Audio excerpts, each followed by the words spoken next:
Yo, yo, yo, yo, what is going on, ladies, gentlemen, and whatever you choose to identify as? It is your boy Cam, you Tweeking Media, back at it again for another attack on culture. Hold on. Xbox going back to its core. PlayStation at the door. Okay. We got games galore. Oh, But guess what? oh. Nixon 4, baby. Yes, sir. I'm not a basketball person before anybody goes. So like, but the absolute hilarity and entertainment that these Knicks fans have been providing throughout all this stuff has been top tier to the point where I want y'all to win this, bro. I want y'all to win this. I'm hoping y'all win this, bro. I'm saying because the worst bad luck charm in the history of bad luck charms will be there tomorrow. So start praying. Oh yeah, yeah. Your dude gonna take. Well, yes, like I said, I'm not.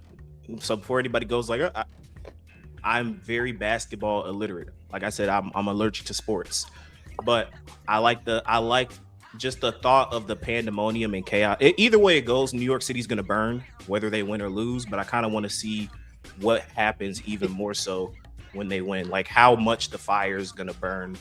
You know, how they're gonna tear down the Statue of Liberty. I just want to see all that stuff. Gotham City, New York. I can't wait for that. But of course, I'm joined with my co-host. Got Super Unk, Chris J. Go ahead and say what's up to the people. Yeah, man. I'm back at it with you guys. What's good? And we got Super Unk to be Trail Sav on the mic. Go ahead and say what's up to the people. What's pop? All I gotta say is listen to me and Cam prediction videos, bro. We know our stuff. Okay. This is not no. Hey, you think we got sources how we come up with we know is about to come out on these things, bro. So and this is not no. Oh, we just hoping for we be knowing. Okay, so just y'all need to lock into us. Lock in, you know, when we get these expectation videos and stuff out. Yes, sir. Make sure y'all take notes of what we're talking about, yo. Yes, and that's a good segue because obviously today, I don't know, I got to get the TikTok brain rot in. Today is June, Sunday, June 6th, or 7th, my fault. So today is 6/7. Wow. Today is 6/7. Wow. Yeah. But obviously the Xbox Game Showcase happened. If you did not, be sure to check out our Summer Game Fest review video that we posted last Friday. It'll be last Friday because this is going up on Monday. So check that out if you want to hear our full thoughts on Friday's presentation. Today is going to be about Xbox and also State of Play, which we did not cover on Friday, and we said we were going to cover for this episode. So hopefully you guys are looking forward to that. As a disclaimer, as always, before we get into this, I timestamp these videos. So if you don't want to hear what we got to say about Xbox, you just want to hear what we got to say about PlayStation, feel free to skip ahead. A view is a view. It what it is. But before we get into that, be sure to like, comment, subscribe to the channel if you have not. Click on the bell icon to notified of all future posts that we drop on this channel, and share this video across all of your fellow nerd friends. Help us get some 1K sub, guys. Thank you guys for your continued support of our content in regards to the stuff on YouTube, and if you're on any other social media site, whether that be TikTok, Instagram, Facebook, what have you. Thank you again for your support on those platforms as well. And if you have not, be sure to follow us on those. Links in the description box down below. So with all that being said, let's go ahead and get started with Xbox. Xbox got games. They got a lot of games. This is, in my opinion, I'll start us off and then we can go from there. I think this was a very, very, very solid presentation. I mean, out the gate, they showed y'all like 3 things that people who are Xbox fans have been clamoring for: Gears of War E-Day, Fable, and then Halo. So back to back bangers for the people on the Xbox. All games look really good too. I'm not the biggest Fable guy, so I'm gonna leave that to you, Ditcher, because I know this is one of the games that you were looking forward to. But and obviously, as Persona fans, we ate real good. It was a full course meal for Persona fans. So I feel like Xbox, you did it. That's just my early review of that. What did you guys think about Xbox's showcase? I'll go first. They had a solid showcase. They showed the games that needed to be shown, like Gears of War. What was the highlight for you, Chris?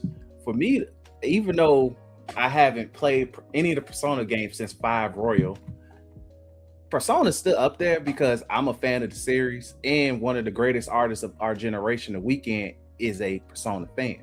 Stan, his damn self. So with that said, Persona stands out the most. But also, as somebody who loves Gears of War, I'm happy to see that Gears of War that looks decent to me. I'm very excited to see that. And of course, shout out to Halo because, hey, look, I get to play it on the PS5 just to piss Xbox fans off. But does this mean Christian's going to buy an Xbox? No. No. But overall, Gears of War is a console exclusive. Exactly. You gotta buy an Xbox Series X for that. Made sure you ain't getting a review on this channel. Hey, look, I'm happy for them. I'm happy that they said, look, you guys, we're going to pick and choose what gets exclusive. But I'm pretty sure this is going to be a timed exclusive. I'm just going to be very honest with you guys. And let me move to that so we can get that conversation out the way. So for right now, things can change. For right now, they say it's not. So 2 things. The insider said there is a Gears of War PlayStation 5 version on a hard drive that's going to be collecting dust. But because this was a last minute pivot. So a guy by the name of Jeff Grubb came out and said, so very last minute, Xbox decided to make Gears exclusive because of the vocal minority on Twitter. This has been a thing known. This is why if you look at all the games that have came out that was multi-platform, the PlayStation symbol was like this big. Because a lot of the vocal minority on Twitter, Xbox is listening to them right now.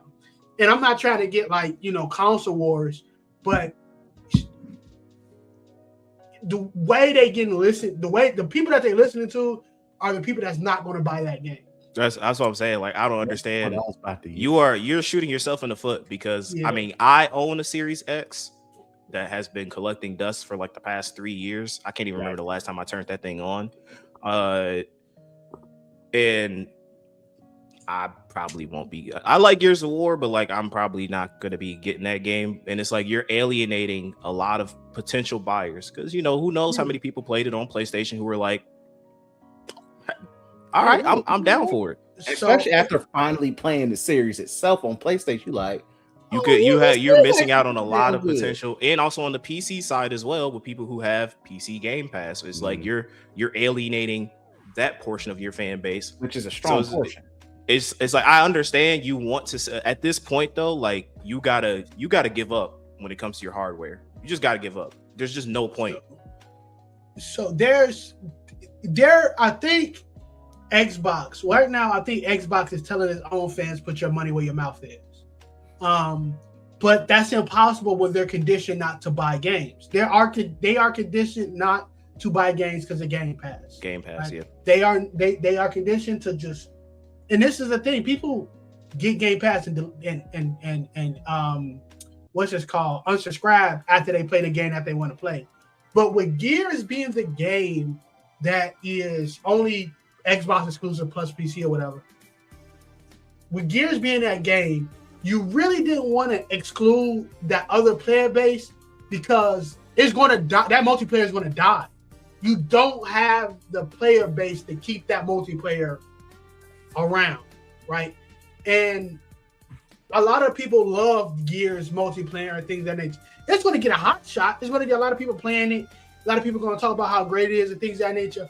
But it's not going to be something like, hey, I'm switching over. Because at this point, somebody said it best. It's cool to see Xbox have all these games, and now they're going back to exclusives. I wonder what $200, $300 system they got on the market for people to buy. Guess what? It's not fair. That's what I'm saying. Like you're still $1,000 system. You asking other people to get off of their hardware and buy that system, which is just unrealistically not going to happen. You're banking on people who own an Xbox Series X right now to get this game, and then you banking on people who don't own one to buy one. And why would you buy the third best console in the market? Fourth. Well, Steam Machine probably do take it over. But I would say no. PlayStation? Nintendo PC for Xbox. You don't count. You don't. So in this time, they don't PC. count PC as a direct competitor. And people talk about like why would you put it on Steam if you don't want to give it to competitors? Because they don't consider Steam a competitor. They consider it was going around and they consider a secondary competitor. But the two biggest competitors they consider Nintendo and PlayStation. And I want to get this out of the way because I want to celebrate the games that did get shown. But I think listening to that minority of that fan base, that very small, very minute part of that fan base, who are just rabid fighting this console war thing that's been over for about since PS4 pre-pandemic. Like it's been over. It's not a console war anymore because we already know what happened. Like this is not us being Sony fanboys. It's the case. Sony grabbed that market share of console users. That's just what they did. And you have to look in the end and say, is it more profitable to us to be third party or to just bank on these exclusives, right? Because this is the thing. You want. That's why a game like Guild Wars 3 is on PC and PlayStation 5.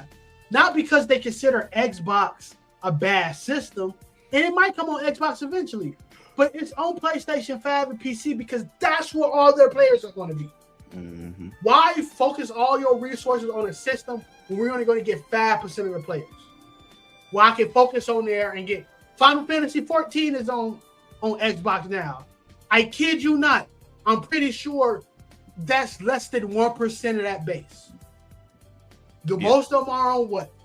PC and PlayStation. Mostly PC. And this is another thing, like, the funny thing is, and this we can talk about the great, because that's the first game. The first game we're going to talk about is this. The only reason you would think to yourself it's good for Persona to be on this Xbox showcase is that if you are a Game Pass subscriber, you get it for free. This is the thing. Atlus getting that money from Xbox for the Game Pass thing, but they also know 99.999% Most of of our us are getting players on PlayStation. are going to buy it on PlayStation. 30 million, I think they said 30 million units sold so far since, they started making these Persona games. My 28.8 million of those were PlayStation people. And that's not like you don't know. That's just how it is. What is the main system in Japan right now? A PlayStation with a little Nintendo Switch on the side. Right? So this is not like me and Cam or me, Cam and Chris saying, Xbox is stupid because of this console war stuff. It's like you have to realize that you are in a losing battle. Now, if Helix came out and said, okay, Helix, we got Elder Scrolls only on Xbox. We got the next Fallout only on Xbox. That in people's mind would be like, okay, let's go ahead and see what Xbox is talking about. Because those games, in the time when you're trying to buy a new console, some of those type of games are the ones that you be like, if you're focusing on selling hardware, that's how you get people to buy hardware. Yeah. At this point in the game, there is no reason to have console exclusives for Xbox because, like I said, you are alienating too many potential people from buying your stuff. Like this other game that got announced, Clockwork. Yeah, a new IP, which is new IP. It looks real good. Real good. I was like, damn, this looks like a pretty good game. And it's a console exclusive in 2027. Towards the end of this lifespan of these consoles. It's towards the end. And it's a new IP. So again, for people who buy consoles or still buy consoles, you're gonna go one, and I'm gonna give you free game Xbox. This is free game for your boy Trailside. The number one rule for people buying consoles is where their friends are. Next console cycle, people are going to make the decision between three systems, right? It's going to be an Xbox Helix, PS6, and a PC. I'm going to let you know this right now. People are going to choose between the PC and the PlayStation. That's just whichever the friend group goes. That's where they going. That's where people are gonna go. And this is why being third party, you have a leg up over Nintendo and Sony. Because now you got games on their systems making flat out just bread out of just bread. And that's money in your pockets. You got these big legendary. Bethesda got these big legendary titles. Activision got these big legendary titles. You put them on all these systems, you just foaming at the mouth of money, and you still got Game Pass subscribers. But I think Asha knows, like, yo, we are losing this console market. Let's let this be our last fight and see how it goes. But I just think it's stupid. I don't care about Gears of War E-Day not being able to play that. I care less. Now, if they would have said Persona 6 or Reload only on Xbox or timed exclusive, I might be squabbling with some people at ATLUS, but that's not the case. Gears of War E-Day, one, it wasn't going to sell good on PlayStation anyway, single-player game and a multiplayer that's not new-friendly, not easily accessible to stump niggas at. So it wasn't going to be that great anyway. But for you to alienate a player base to say, we're only going to use people, fan base that, one, that don't buy games, and two, they're going to play for the story mode and stop playing. If you look at, I'm going to be done here because I don't want to keep talking about this. But if you look at PlayStation and those charts, and then you go down in estimates more and see how many people online playing Fortnite, Call of Duty, Apex, Marvel Rivals, Overwatch, and Helldivers, you want that. You want that. Even if it's only 10 million, even if it's only 2 million, even if it's 800K, that's 800K more people that you got, more than the little people who play an Xbox anyway. But again, they will have to find it out. But let's celebrate the games that we did see. Cam, go ahead and let's do Persona Golden first. Persona 4 Golden first. The Persona section of the podcast. If you don't want to talk about Persona, Cam, tell them where they fast forward to. Yeah. Well, I mean, it'll be on the video. It'll be as a chapter. So if you don't like, again, if you want to click ahead, go ahead. So I'll start off right back by saying this. This is Persona 4 is my favorite game of all time. Number one. It is my absolute number one favorite. I've poured thousands of hours into OG PS2 Persona 4, Persona 4 Golden on the Vita, and a little bit of the console port release that came out a couple years ago. So this is like essentially if Square Enix after Final Fantasy VII Remake were to go like, we're remaking 9 next. This is like my utopian dream of like my childhood reigniting, coming back to life. So I am like beyond, I still haven't really processed this because it's like, I'm just thinking back to like high school Cam playing this on his Vita and going like, yeah, bro, just wait a couple more. Let's just wait like until you're almost an unk and you finna get this like way, way better. Whatever super expensive physical collector edition that you guys are coming out with, Sega ATLUS, I will be getting that. Whatever super expensive digital edition that you're going to be putting on the PlayStation, I will also be getting that. I love this game. I'm going to be pouring thousands of hours into this game. I'm probably going to be replaying Persona 3 Reload, most likely Persona 5, before Persona 4 Revival comes out. The fact that they snuck this in there, but you're not sneaky, Sega. You put Marie in the game, which means that we are getting Golden. That was the biggest thing that I was like, is this because Persona 3 Reload came out and they were basing this off of the PlayStation 2 version, Persona 3 FES, with that and episode Aegis. And a lot of people were disappointed because we didn't get Persona 3 portable content with the female main character. Now, Nostradamus Cam Cap on PlayStation 6. Persona 6 Reload Rechambered. They're going to drop that as a definitive edition for Persona 3 Reload. You're going to get all the costumes. You're going to get episode Aegis.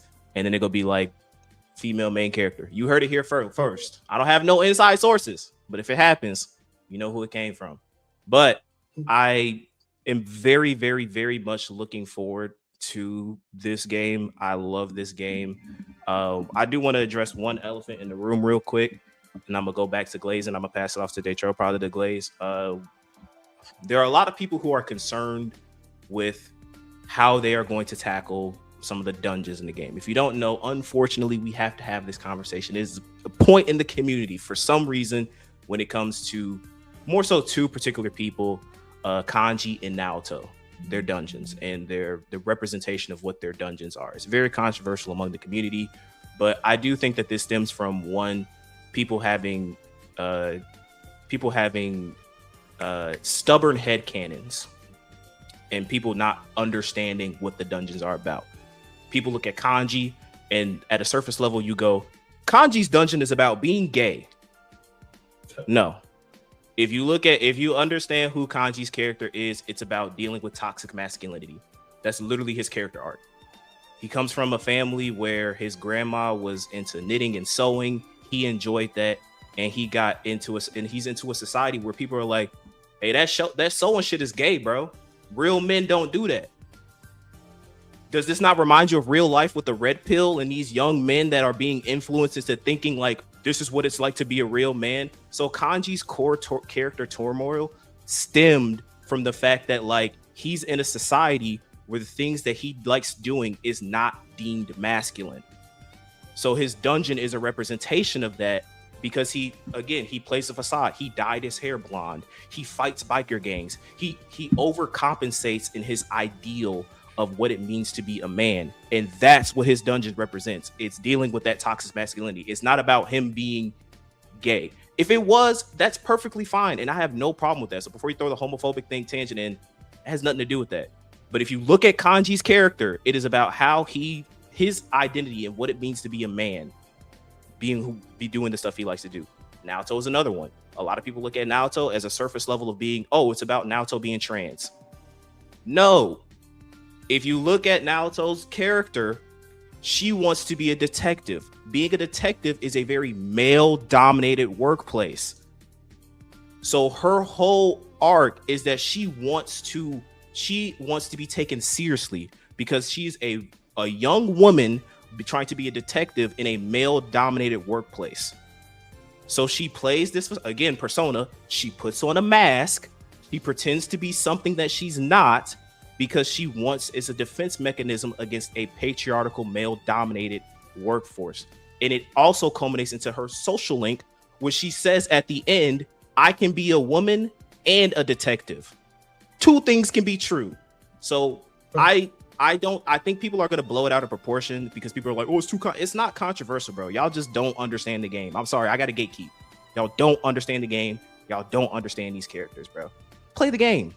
Read into these characters. Look at their social links. I'm done with my tangent. I went on the Uncle Rant. My fault. Don't hold the pause button to fast forward dialogue either. Yeah, exactly. Like, just understand what the game is. But other than that, this is the best that Persona has looked by far. Yeah. Like, they took what Reload did and they popped some drugs and it looks real. The over animation, the cutscenes, the gameplay looks good. I'm gonna pass it off to Trail a second. One thing I do hope, because we've saw a lot of new gameplay implementation with the series finale, I hope that you keep some things from Golden. If you remember that, Trail, the team up attacks, like if Chie and Yukiko were in the team, they would do a team up attack. I think it was Yosuke and Teddy, Naoto and Kanji. I hope you keep the team attacks and also the chance for somebody to come in when you unlock the bikes and cycles and they like automatically knock an enemy down. Please keep those features in. But 10 out of 10, I'm very hyped. I'm done glazing, Daytrail. What you got? What's your thoughts on this? As a new age Persona fan. Yeah, that's crazy. I agree. I think this I think the reveal, we knew it was coming. We knew it was going to be there for Golden. Crazy month, by the way. Insane month of February. Because most likely after this, Final Fantasy most likely going to be sometime in March. So I'm predicting like April. You predict April? I'm predicting. I wouldn't be surprised if it go all the way to June too. But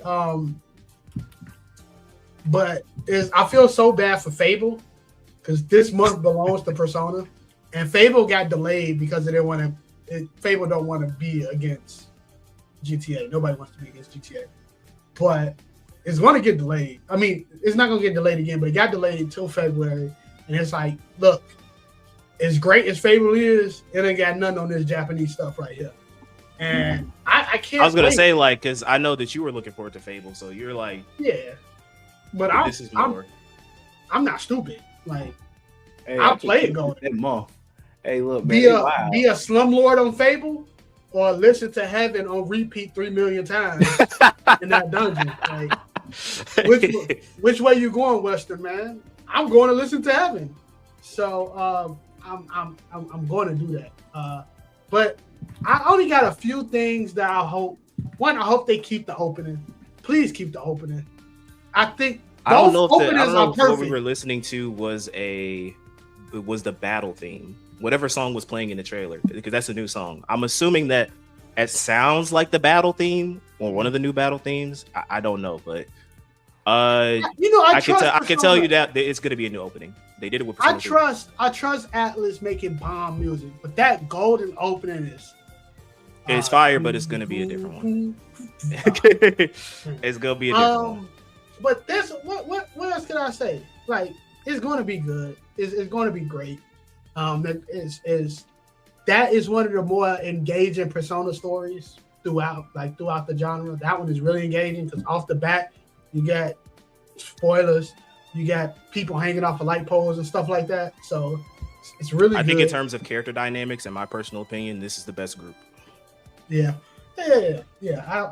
All of the group members are memorable. All of they side quests, and not just side quests. Like, people can't wait to see when Big Shorty hop on the scooter in HD. You know what I mean?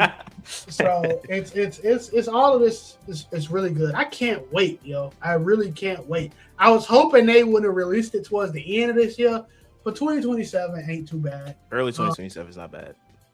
It's not bad at all. We're gonna need some after the GLAZE that GTA 6 is gonna get anyway. Lastly, just be prepared. Use this time to broaden your horizons on a game. Xbox niggas, you don't buy games. Use this time to use your Game Pass subscription on something that's worth it. Low-key, Persona 4 Golden, Persona 3 Portable, and Persona 3 Reload are on Game Pass. You ain't got no excuse. PlayStation niggas, you niggas only play multiplayer games. Take a break. Man, y'all need get that rage out your heart. Y'all need some single player games in y'all life, bro. Steam niggas on Steam, get off the porn games. Put that roguelike down. You don't have to play that deck builder right now. Did you see like when Jeff was talking about like how many games? I don't know if you saw it too, Chris. Like before this is the Friday one, when he was like, "This is how many games came out in from beginning 2026 to now," and I was like, because he got it from the Steam database. I was like, how many of those are porn games, Jeff? And how many of them are not stuck in? Hey, this is a work in progress. This is alpha. Or shovelware or porn game. Like, how many of those are like legitimate games? Yeah, how many of those are legitimate games, Jeff? Come on now. And lastly, Nintendo Switch niggas, we gonna pray for you. It ain't coming out on the Switch anytime soon. I don't know what ATLUS got against y'all niggas, because to get all 3 Final Fantasies on the Switch running good, and ATLUS was like, we gonna skip this system real quick. And it's Sega. Like these graphic, ain't like Persona games. It's Sega being petty. Sega like, nah, we still hanging on to Nintendo. Don't. Y'all don't get Persona. You need to rock with your Japanese brethren, G. They the ones that trying to help you, nigga. It's all fun and games to Nintendo put that bag on that table like they did FromSoft. Oh yeah, like, yeah. For sure. You know what? Don't give us that. Make us our own game from the ground up, and let's see what happens. And that's really it, man. Shout out to ATLUS, bro. And I can guess we can get to the other big. And let me ask you this, Cam. Chris. My bad. The nigga who never played the game. Go ahead. No, Chris did say, he did say that he like, yo, I'm into Persona. What? First off, because I never really asked you, what is your you have Persona 5 Royal. Is there any other? Did you play Reload? Did you play any other? Or is it just No, I 5? just played 5 and Royal. So just regular OG just 5. 5. So you only play 5. Only one. We talking to a LARPer right now, man. Hey, I don't give a damn. Look, either way. But hey, guess what? I can still literally, with the way my work-life balance is slowly getting better, I could probably invest 100 hours into Persona G. Look, man. Look, give me some grace, G. Damn. That's all I can put 100 hours back into it. If I could I'll make a podcast like promise right here. If you legitimately, and I mean not like rushing through, legit play Persona 4 Revival. Like, and you tell, and I'm gonna quiz you on some things too, because I'm gonna play that game. So I can make sure you play. If you legit play through that game, I'm making a podcast promise right here, Cam. June 7th, 2026. I will buy you any game you want next year. If you legitimately play through the whole game and you pass my quiz, I will buy you any game you want next year. The Super Digital Deluxe Edition. I have to legit borderline 100% the game is what you're telling me. I want you to play the game. I'm saying like what Detrail saying, like no skipping cutscenes or anything like that. Like legitimately play the game. If you could do that, even if it's like $100 digital deluxe edition, whatever, I will buy you any game you want. I'll keep that in mind for your tax write-off for next year. Look, man, I've been craving to get through another Persona game, G. So look, I got y'all. I do it. I do it. All right, so that's that, and then also, this is like an L leaker situation, bro. I'm kind of like I feel like a lot of the stuff that happened during this like the Summer Games Fest, even State of Play stuff. I feel like leakers have been kind of doing a little bit too much. Obviously, if you don't know that we talked about this on our Friday thing, but like there's a lot of DMCA takedown requests in regards to a lot of Persona 6 leaks. So people were basically going like, they're probably going to be doing some announcements in regards to Persona 6 soon. And obviously we got that with Xbox. Now, this is a super teaser. This is basically the equivalent of when we got that, back when Persona 5 got that teaser. They just showed these chairs and chains, and they just said, "Are you ready for emancipation?" And we don't know, because 12 years ago, Cam. 12 years ago, that was the trailer. 12 years ago. 27. Yeah, 2017, the year after I graduated high school, bro. That's crazy. It's crazy. But it's funny too, because if you look at that trailer, the thing that was coming out the back of my mind was the Goosebumps theme. Doot doot doot doot. So, let me ask you this: what's up? When they showed the Persona 4 Gold and stuff, and it went away, did you think you was getting P6 at all after that? No, I was like, that's really clever. They put like 2 games in the middle to buffer it, and then they showed us. Because I was not expecting. I was going to be more than satisfied with Revival, but the fact that we're getting that game's not coming out anytime soon, by the way. But Persona, but the fact that we are like, they're like, yes, this is a thing, based off the logo and again, things can change. I know that there's a lot of Persona tubers out there foaming at the mouth, getting prepared to make 1-hour videos off a 30-second trailer. Get y'all money, kings and queens, and whatever else you identify as. Get your money. But we don't know nothing. There's absolutely nothing you can parse from this trailer to what the identity of the game, what the theme of the game is going to be. We obviously know there's going to be a green motif. That was also leaked. But you got me. I'm excited off of nothing. You got me excited over nothing. So I'm gonna need y'all to deliver with this. Hopefully, this is the thing though. Sega, please do not get unrealistic expectations from this game. Persona 5 was lightning in a bottle. It was. It came out. It just became mainstream. It blew up. I was not expecting that.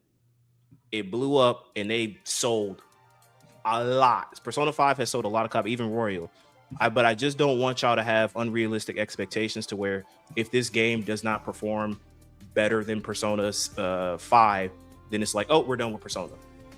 Or we're only going to focus on Persona 5 stuff because that's what y'all want. I just hope that you temper your expectations with this game. But that's it for me. What do you think of from the 30 seconds we got, Detro, Nostradamus Cap? What do you think is the theme of this game going to be? Nostradamus Cap. That's hard. I do think it's going to be. They did show. They said the words they showed in the trailer was "Who are you?" That's all we got. It's a graveyard, and then "Who are you?" and then Persona 6. Each Persona has a different thing, but with the same somewhat universe to an extent, right? And it's all a lot of them are still about finding yourselves or finding the truth and things of that nature. Mm-hmm. From this, just thinking, I think it's going to be akin to kind of like 4. You know what I mean? In which that shadow world will have beings that's like, how 4, the shadow world had the people, I don't know how to say the shadow word, versions of themselves, of the main characters. Shadow versions. I think it'd be like that, but I think it'd be more possession and ghost heavy.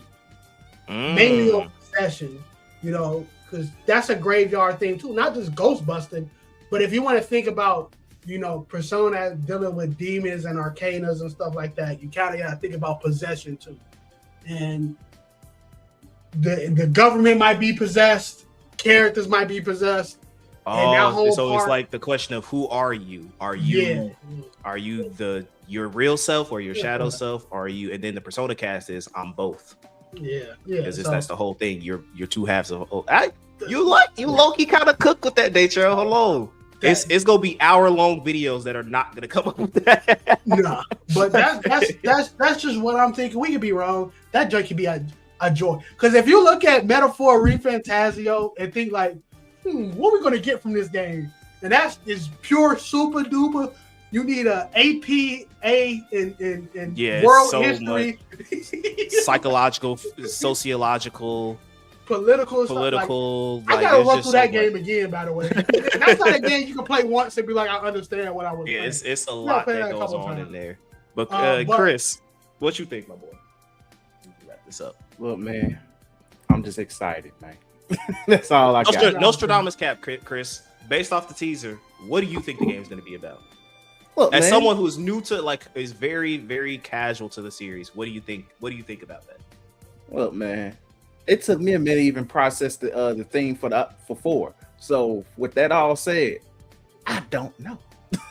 I'm being real dead ass honest. But with that said, green is a very weird color. I will say that because I'm like, that was a throwing off color based on what it's blue. So 3 is blue. Yeah, 3 was 4 is yellow. 5 is red. And this is green. The thing is, the green and the graveyard thing threw me off because it makes it think like it's gonna be very ghost spirit based, which already in itself is Persona in its own way. But that's what's throwing me off because if you think about it, you always want to think about how they're going to get through this to the shadow world through a TV. Yeah. They might get through the shadow world, which is going to be super demonic, but through seance. Go to a graveyard or dying. You go to the graveyard, you do a seance, or you die, you sacrifice something. It's just, if it's a seance, all I gotta say is I gotta keep my anointed oil by the time.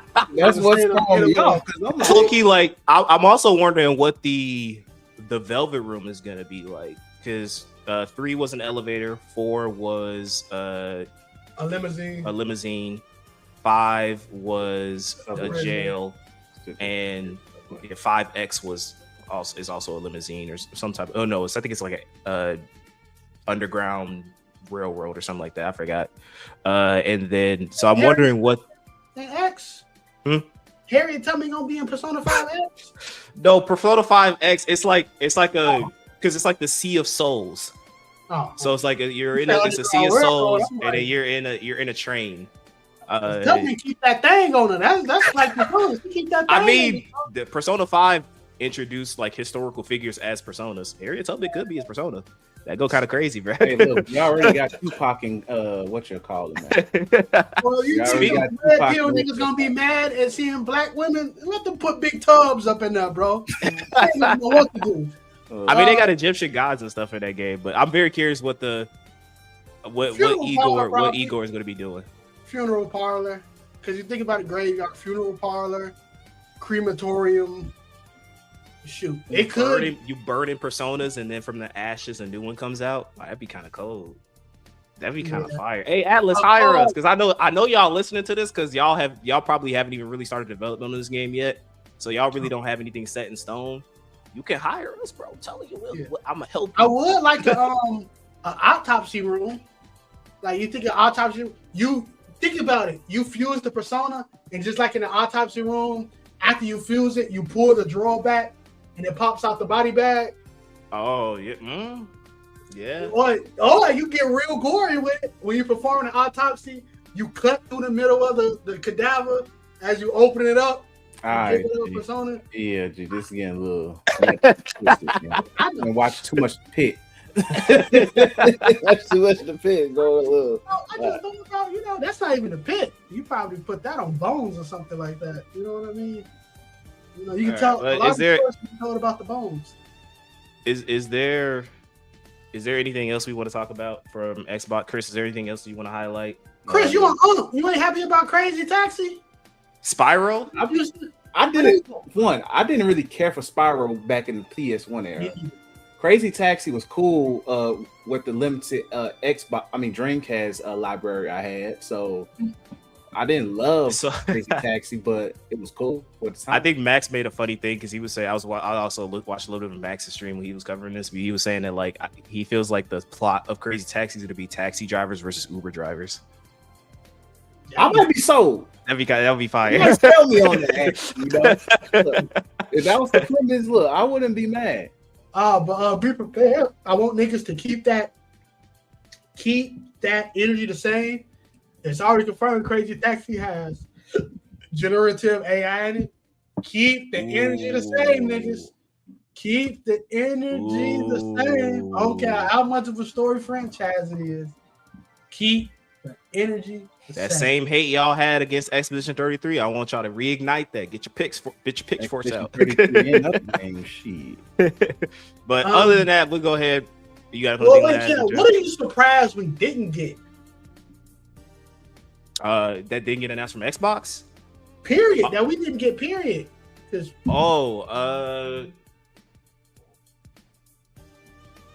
Kingdom Hearts. No, I'm just kidding. Well, ain't nothing to be. Look, we were surprised they got a conference. That should be the main thing. Xbox got a conference and showed stuff. See, a lot of games that we thought would be talked about. Elder Scrolls. That's it, really. I'm thinking that's Helix, bro. That's Helix. Really it. Anything else is a reward. It's like some people think Elder Scrolls is still 11 years away. I think it's gonna be I don't know if it's gonna be a launch title, but I do think that Helix is gonna be a part of that library. I don't think it's coming out. I don't think it's coming out this generation. It was a game that I was thinking about, and I was like, I'm surprised we didn't get no. Oh, so No Blade is still crazy. No Blade is insane. Yeah, Blade, yeah. No Blade is insane. Also, no Marvel 1949, which they said that game is in a playable state. A nigga from IGN said that game. That's the one with Captain America. No, I heard, yeah. Black Panther. They said that game is in a playable state, and no word on that. It was another game that I was thinking of. I can't think of it. We can go talk about PlayStation, but I can't think. But yeah, this has been this is a really good, like, again, there's no console war stuff. So like, I know we're PlayStation preferred here because that's what we all grew up on, but giving Xbox its flowers, it showed games. It got me excited for Game Pass. And even some stuff that like potentially could come out the woodworks if I boot up that dust of a system that I have in my room. So hey, Xbox, Asha, thumbs up. y'all did y'all thing. But let us know what y'all think about the Xbox Game Showcase. What were some announcements that you were excited for, that you were hyped about? What were some surprises, and what was something that was not revealed that you wish were revealed? Let us know all of that in the comment section down below. So before we get into PlayStation, though, Unc got a rant to get off his chest. Obviously, Chris was not here when we talked about the Summer Games Fest announcements.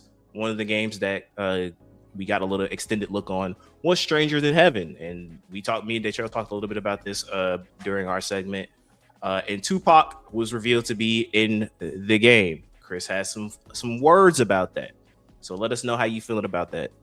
All right, well, man. For one, hypocrisy is the word of the day, man. Hypocrisy. For one, I want people to understand something. Snoop Dogg said he got approval from Tupac's estate. Once again, shout out to the white man who owns Tupac's estate. It's not his sister. It's not even a relative. None of his relatives have access to this estate. So it's an article. I'll throw it in the thing, whatever, so Cam could put it in a link in the bio so you guys can check it. Tupac's sister has been trying to fight for some form of say for Tupac's estate since this whole decade. Now, I don't have an issue with the fact that Snoop Dogg is doing what he's want to do. He wants to put Tupac's likeness in this game. It's weird, as you guys said. It's a little weird to put a dead man in a game, and for me, I feel like the say of that should not go towards a white man who only owns who owns the likeness and all that. That should go to his family. Me personally, I agree. I believe that wholeheartedly, because this is where I feel the hypocrisy comes in. 2024, a certain rap beef occurred, and a certain Canadian sat there and used a AI thing to kind of, mock Tupac's voice. And people got mad. People got real mad. And that was arguably a top 3 song in that beef. I don't care what nobody say, because yes, the use of AI is crazy. It is what it is. But also, it never went on Apple. It was just on Instagram. It never went on Spotify. It was just on Twitter. It wasn't like it was for people to sit there and man was trying to get his numbers up. Top 3 is crazy, but I'm gonna let you keep cooking, Chris. It is what it is. Because me and Nature, we thinking the same thing, bro. I was like, top 3. You lost me there, brother. In terms of the purpose of it, it's hilarious. But once again, but people made a big deal out of it, saying, how dare he? And then when the Tupac estate made a big deal out of it, everybody was on this white man's dick, saying that, yeah, glazing it. People like a Bugs being that and Southside nigga on Twitter being the main 2 dick riders. But anywho, also DJ Head too. Fuck him too. But anywho, excuse my language for cussing. But those 3 Glazers, all of them like, yeah, shout out to this white man. Going crazy like Charles Barkley in a churro. But what's that all said? The hypocrisy. Because now these same people are quiet. People like, oh man, Tupac's in the game, awesome. But it's a lot of people who not in the culture saying stuff, and I'm just like, please go. We need y'all to lead this conversation. This conversation is not for y'all. The main people like the culture matters in 2024 silent here. Because guess what? How's that Tupac gonna talk? Is he gonna be mute the whole game? Because you know what Tupac's voice. Well, if they use an AI Tupac voice, that's crazy. Man. Let that voice be AI. Oh my God! He's gonna use certain parts of his song. That's even worse. Follow him. He's gonna say, "Come with me." Hey, no cap. I will cry tears. Will he be the only character?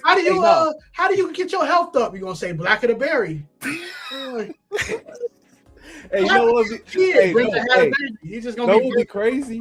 He's the only character who talks through subtitles. Literally. It's a silent. It's like the silent, because the Yakuza games do that. They do that. But he's the only character with no voice lines, just captions.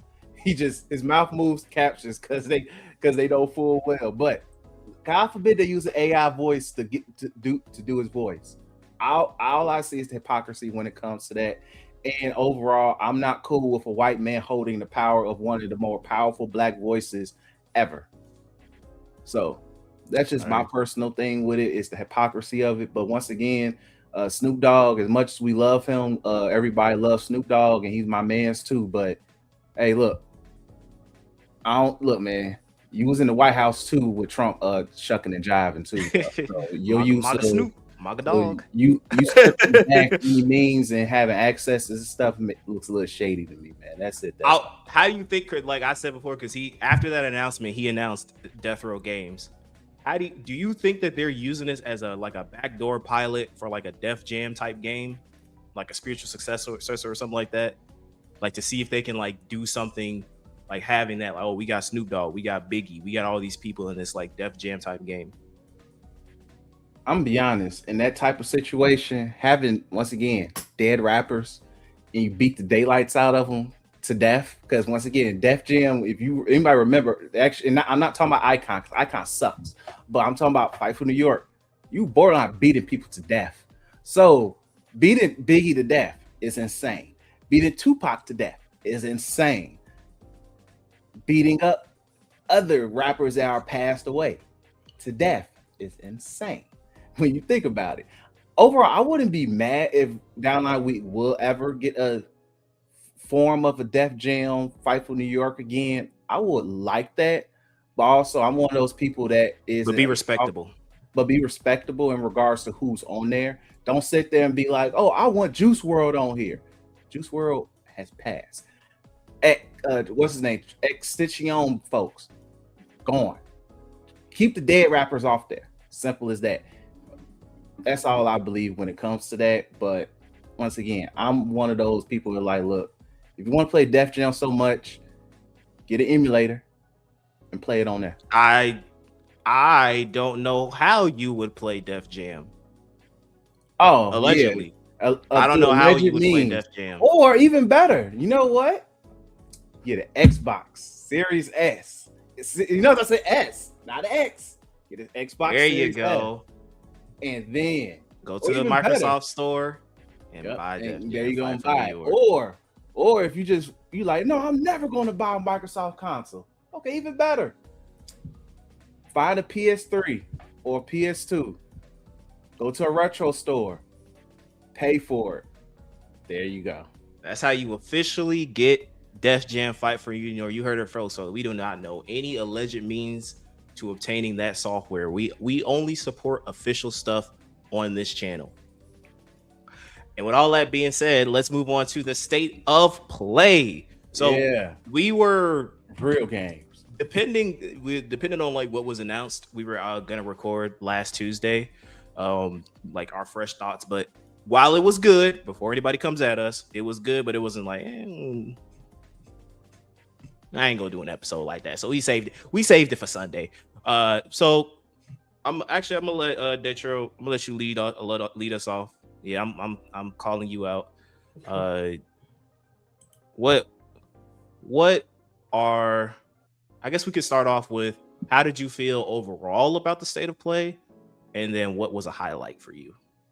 I felt really good. I actually like that state of play. Well, I think Summer's Game Fest was one. I actually like the state of play more than I like the Xbox thing. Xbox thing just had the game that I wanted, which was Persona on there. Mm-hmm. But I liked the state of play because it showed us a bunch of games that we didn't know was dropping. Xbox showed us a lot of games that we knew were dropping soon. And I'm just doing comparison, just tomatoes. One thing I do say is that the reason I'm not necessarily like, I don't want to say mad or anything like that to the state of play, because it was one of them if-then situations. If the state of play don't end with Final Fantasy Revelations, then Summer Games Fest will have it. That's how I had it in my brain. I was like, if it's not on PlayStation, 99% chance it's on Summer's Game Fest. And most of us went into that PlayStation state of play thinking about that, because honestly, we didn't know we was going to get another iteration of God of War. And I like it. I think a lot of people Because Now let's talk about it, because the conversation, look, man, the conversation around this game has been because Faye is no. So as a result, hold on, not even just that, Cam. Hold on, not just a woman, but a woman without enhanced features, and she knows how to fight. That too, and she can jump. So the conversation around this game has unfortunately, again, now, like I said before, my thing is when it comes to gaming discourse, when it comes to just entertainment media, I just think that it could just be a vocal minority, but people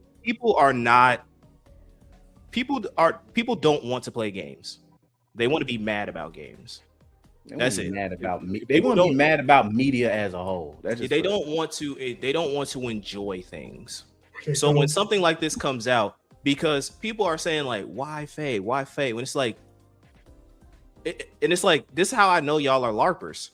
Legit. I'm gonna use y'all word against y'all. Y'all are LARPers because God of War 2018 and Ragnarok would not be games if it was not for her. She is literally the main reason why everything happens. They set off on this journey for her. So it's not like she's some unknown entity or some why is she here? It's like she's an established character. She's an important character. Kratos himself has always talked her up. Your mom is strong. She fought beautifully. She went toe to toe with Thor. She is that bitch. And people are like, how can she do all these things? She called my man's Kratos a good boy, G, and he didn't even shrug. He probably smirked. She had Kratos domesticated. That's around her finger, G. She domesticated Kratos. Like, so she was not just some random. Who cares? Like, this is a character, and people go in the whole like, but it's God of War. God of War means Kratos. We was playing with the nigga's son, G. Shut up. We was playing with the nigga's son on half of Ragnarok, G. It's not even that. Just shut up. That too. Just shut the fuck up, bro. Like, y'all are gonna play the game. All these God of War fans getting mad. Y'all are gonna day one buy the game and play it. So stop. What are you getting mad online for? Shut the fuck up. I understand. You guys are closeted gay. It's okay. And it's private. Y'all are closeted gay, and there's nothing wrong. 2026, there's nothing wrong with being gay, bro. But y'all want to play a bald man with his muscles, with his nipples out, swinging a hammer, and y'all get an axe with a spear, stabbing, penetrating other dudes. You like seeing dudes penetrate other dudes. Y'all like that, and that's okay, man. That's perfectly fine. Live your truth, but stop trying to box it. Like, y'all coming up with these complex theories when y'all can just say quite simply, like I've said on this podcast before, just tell me you don't like black people. Tell me you don't like women. Stop trying to intellectual your way into excuses. You're just misogynistic. We don't need you in the space. I'm gonna be and people talking about, oh, the cube is goofy. Are you talking about a game based off of a mythology in which Kratos' son is based off of someone that turned into a horse and got fucked and became pregnant? You're talking about that? You're talking about that? That's who Kratos' son is based off of. Loki, who legit as a prank turned into a horse and got, or is a donkey or something, and got pregnant with someone. Bro, shut up. It's a cube. Who cares? So the game looks good. I'm sorry for going on a rant, Datro, but I just felt like this dialogue needed to be had because, again, instead of talking about the game, we're talking about things that are not important to the actual quality of what was presented. But go on ahead, Datro. Finish your thoughts. My fault. Shoot, I ignore these niggas. Like, these niggas, I ignore them. My thing was when people talking about, the cube, or you know, a lot of people talked about the Cube and Best character. Jack Quaid and stuff like that. I can understand if you think that's not serious, even though we had Mimir head on our Literally, we had Mimir for God of War. But they said that, like, I think Cole Carnett, he was like, well, that's more metal than a talking cube. And I'm like, I guess. I thought it was a way for us to get told things that it's not Kratos yelling in our ear while we playing the game. And that cube is probably going to be the same thing. It's just, you know, what game devs use for, you know, exposition. When niggas don't got yellow tape or yellow paint, they kind of need something to tell them where to go. But me personally, like, it looks good. We at this point in gaming when you're gonna have these people come out and say this is, you know, oh my god, they're calling it woke of war or something like that. And yeah, God of woke. And she's great. She fought Thor in that universe. She's half giant or a giant, period. She, like y'all said, she got Kratos wrapped around her finger. We probably get more flashbacks for her and Kratos. More exposition from that universe is needed. And also, it's not a mainline game in the series. Like, this doesn't. It's not like what canon. she's doing is gonna is negatively affecting Kratos in any way, shape, or form. Yeah. Your precious dad is not going anywhere for all my. Yeah, and there's so many possibilities that can go through, which people are talking about. Like, man, if this is a place for gods go when they die, the amount of bosses that we probably see throughout that game is other. Man, we get the potential of her versus Zeus, or even just interaction. Baldur might be back. Baldur, yeah, Baldur popping up. There's so much, and then like the only game I allow revisionist history to come and bash is Spider-Man 2, because low-key I agree with some of the sentiments about it. But people try replaying that game, yeah. Revisionist history. They talk about God of War Ragnarok. That game was really good for that whole entire. Completing that game felt like a breath of fresh air. I'm not even gonna lie to you. Like 100% that game, it felt amazing because it felt like I'm just learning more and more about this world. I'm getting to hang with Kratos even more and things of that nature. Like, it's great. People have this revisionist history of those games being bloated. Sony over the third person over the shoulder. That's the only game they know how to make. Whatever, bro. It's gonna sell good. It's gonna be a good game because these games are not bad, except for probably Spider-Man 2. And it's giving us what people who like God of War wants. Now, this is the beautiful thing for people who want old Kratos. Guess what? We got 3 games coming out. Y'all got 3 games. 3 of them joints coming in a remake. OG Kratos with OG voice actor. Y'all you get Crash Out Kratos back, man. Y'all get that. And I'm gonna be right along with y'all playing it. Also, quick thing before we get off this, that nigga who created that one game out of the God of War series. Oh yeah, the dude who reacted to that. Hey, get that corny ass nigga up out of here, bro. Where your next game at, brother? We gotta start treating these niggas and saying where your game at, bro. Because I saw that like people are like, oh, but the original look at the original creator reacted to it, bro. Who gives a shit? And look, man, bro, like get his corny ass out of here. What did Tony Allen say? Hey man, get it out the mud with Rashad McCants. Yeah. That's what we're gonna start doing. Uzi coming to me and telling me, hey, you know, the way that Blake play basketball right now is not the right way.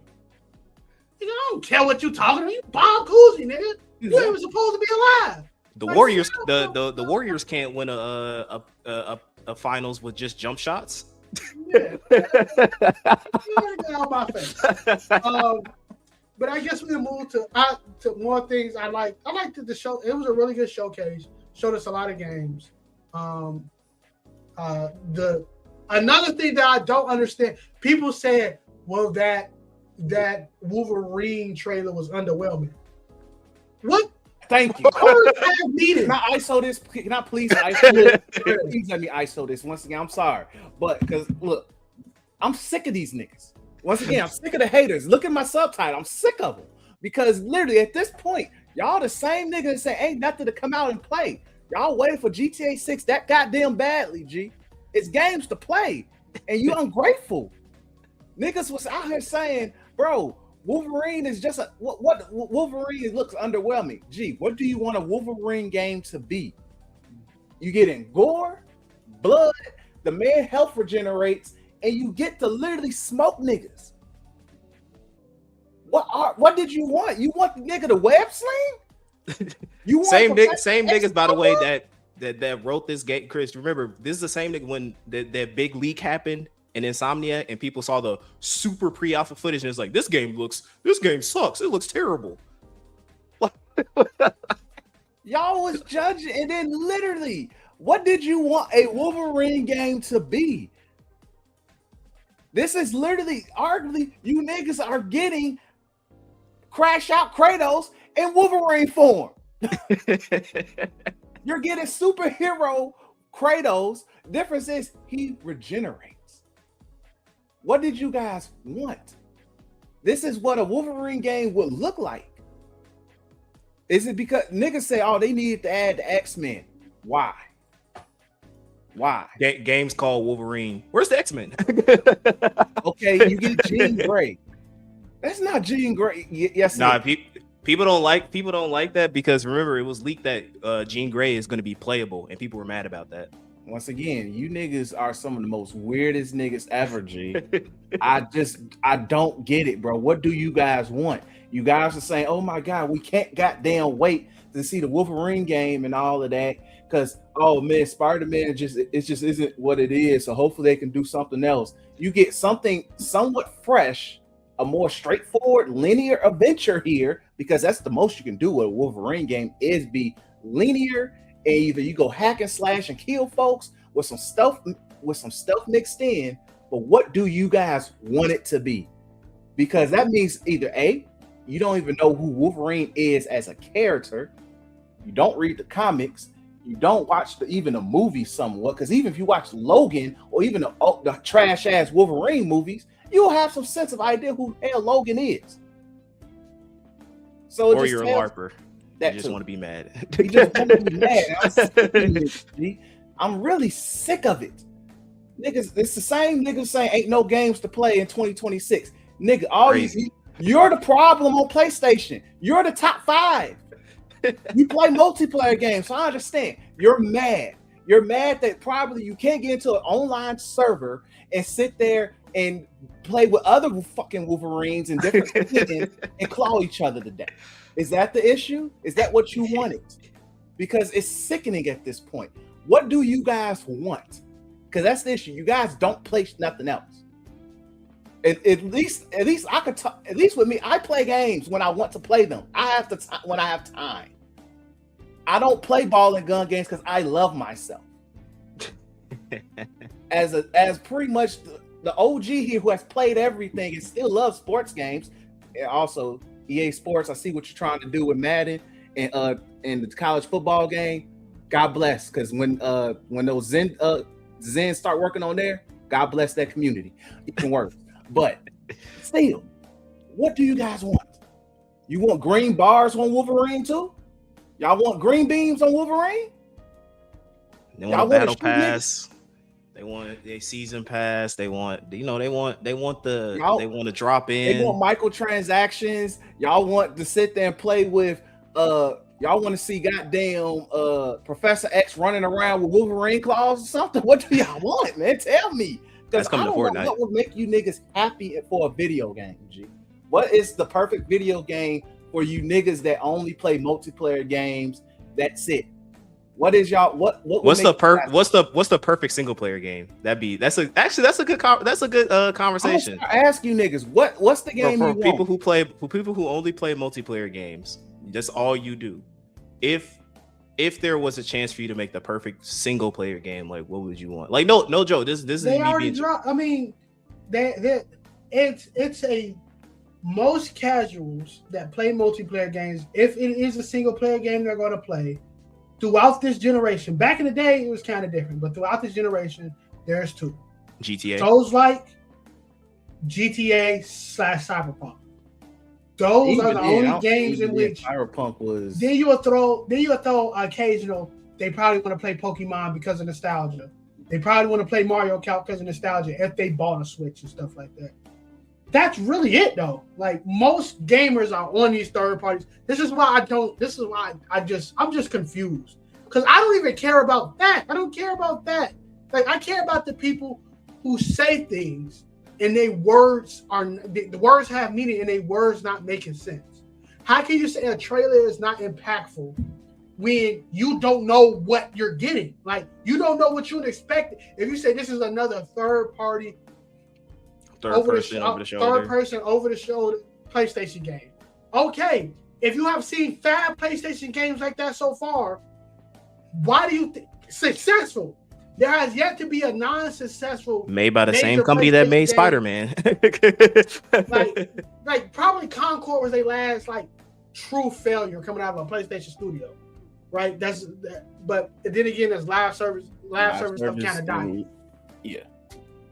You look at that, right, and you say, what did you expect out of that Wolverine thing? Well, I expected the OG Wolverine game. Tell me the difference between these two games. That's the thing. Like, well, in that game, you could have did this and that. It's like, brother, games evolve. I expected the graphics to get better. Yo, we hit the horizon of effing graphics in video games. I don't think people know that. Literally. Right now. We hit the horizon. That Senua Blade on Xbox, that Senua Blade and like Horizon Zero Dawn for PlayStation, them games are at the peak of what this graphical stuff can be at the moment. Shit, if you want to look at environmental details, go on Wuthering Waves. They literally have a max setting for you can make that shit look super realistic. I'm gonna be honest. I don't even think how much better graphics can even get that's functionable. No, it's not. Like you even going to the next gen, I don't think it's gonna be that big of a jump. Fighting games, Virtua Fighter looking like it's taking it to the next level. That looks crazy. And I can't wait. Even GTA, you look at the GTA 6, that don't look too different. Then it looks a little bit better than Red Dead when it comes to attention to detail. It's a jump, but it's not like a But you can still tell it's a video game. You're not subverting my immersion or anything like that. Like I know it's a video game. We hit the peak. There's nothing that I've seen in terms, because the game's not out yet, but there's nothing that I've seen in terms of people looking at that trailer, looking at the gameplay, looking at how it fight, without it being nitpicking. And it's like at this point of this gaming conversation, if you're not talking in an echo chamber or across to your friends, this stuff is nasty, bro. It's disgusting. And it's I looked at that trailer and I was like, man, I need that. Yeah, and it's only mainstream stuff. You ain't about to get no Persona fans talking crazy about that Persona trailer. You ain't about to get no Final Fantasy fans talking crazy about Revelations. Revelations looks terrible. I think it's just vocal minority, like people who don't even play these games. That's what it is. The niggas who sit there and only play multiplayer games. The top 5, the PS5, the PlayStation top 5 niggas, and who play either Madden or 2K or college football as their version of a solo player game. It's those niggas because they don't know what, and they only wait for GTA 6. I'm just tired of them talking. Those be the ones saying ain't nothing to play. If my black ass who play who plays single player only games at this point in his life as a choice can find games and enjoy them when he wants to play them. And between you guys, and literally, I'm probably at a lesser tier than them niggas because I don't play as much. But if I can find stuff to play that I enjoy, or at least know what's great and what's hot that isn't a single player game, you niggas are just lying. Because that's you're the thing mad. Too. You're mad at your 1.0 KD on Call of Duty. You're a horrible freaking win rate on freaking Fortnite, and don't even get me started on if you playing Marathon. You fell for that goddamn. You didn't bust open your good pack in 2K. Oh, don't get me started because you're mad because everybody's using the Zen on goddamn 2K. Yeah, because that's the thing you touched on too. Because it's like, look, going through this state of play for me, it's just like there's so much. Even because like what Jeff said at the beginning of the Summer Games Fest, where it's like there really is something for everybody to play. Even one of my highlights, which you wouldn't have even known was my highlight for the state of play, Ace Combat. Love this series. Love this series. Ace Combat 8. Great game. But then after they dropped more details surrounding Ace Combat 8, they did say we're getting a remake of Zero, which in my personal opinion is the best Ace Combat game. Originally came out on the PS2. Fire game. If you've never listened to that game's OST, the final boss OST with that Spanish guitar is peak. So I am looking forward to that. And like, you wouldn't need it, like, because I don't really talk about games like this, but like, that's cool. It's just so many, like, going through this list, I can't really trust you in good context if you went through this state of play and was like, nah, because it's like, you don't play. I just think you're looking for something to be mad about. And shoot, go ahead, man. If you need a Twitter, you get paid off engagements. So you need that angry post about Wolverine looks sucky, Wolverine, whatever y'all lame incel niggas calling it, God of Woke, all that type of stuff. Real quick, let me get on that engagement thing real quick, because Twitter is getting nasty with this dumb stuff, and they really need to fix it. My nigga, you put because the vague posting is pissing me off. These niggas get it down to a science. This remind me of something. That'll be the tweet. They show the trailer over. This remind me of something. And these gonna be comments like, "What are you talking about? It just remind me of something." And they like just trying to farm engagement. Yeah. And they're not even talking about anything. That's crazy that they decided to do this thing. Do what? What are they talking about? You just farming engagement because this is what they click tweeting. And I understand your third world country that $10 that Twitter give you can buy you a new motorbike or something like that. But God, I ain't gonna hold you. And we can skip this or block it out, whatever you do it. Nigga, I block Nigerians on Twitter, bro. Nigerian niggas, I block them. Like real crap. And I ain't got no problem with like real life Nigerians. Shout out to y'all. They know how to cook, all that type of stuff. Good culture. Them niggas on Twitter are blocked. Anime average. I block Israelis on Twitter. You can scope me right now, Netanyahu. I'll block you niggas on Twitter. Hey, say that real quick, man. Make sure we ain't Cambodian, South Korean, pretty Anime much average. every Asian country other than China and Japan. I'll block you niggas on Twitter. Brother, any anime profile that involves a lolly or a person that's questionable, I block you niggas on automatic Twitter. Block. Right? I block. My nigga, I ain't even gonna hold you. My nigga, if your profile picture is of a gotcha game, I block you niggas on Twitter, bro. All these niggas suck. Real talk. I think Nigerians are the worst, next to probably Israeli niggas on Twitter. But like, the way these people, nigga, you even got the system. Y'all wearing goddamn 2020 Oklahoma City champion, like 2026 Oklahoma City champion t-shirts right now, bro. Y'all don't even know if y'all care about the consoles that dropping.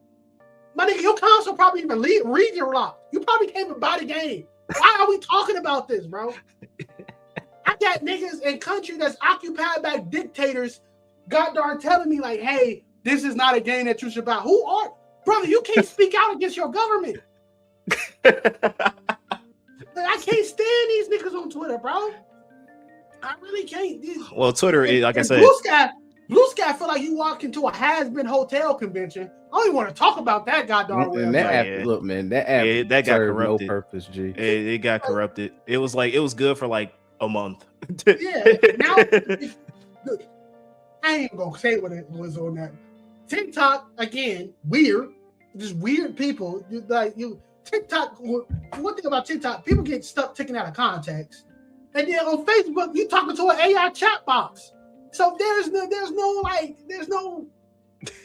way to talk about gaming right now, bro. Social media is the worst. Look, there's no healthy means of watching any form of media. There's watching and listening. Let's put it that way. There's no healthy form of any media. Everybody has to be a critic, and they know the negativity sells. That's why literally, I keep saying this. what happened in 2024 was the worst day to happen ever because it became people's personality types. The great reset.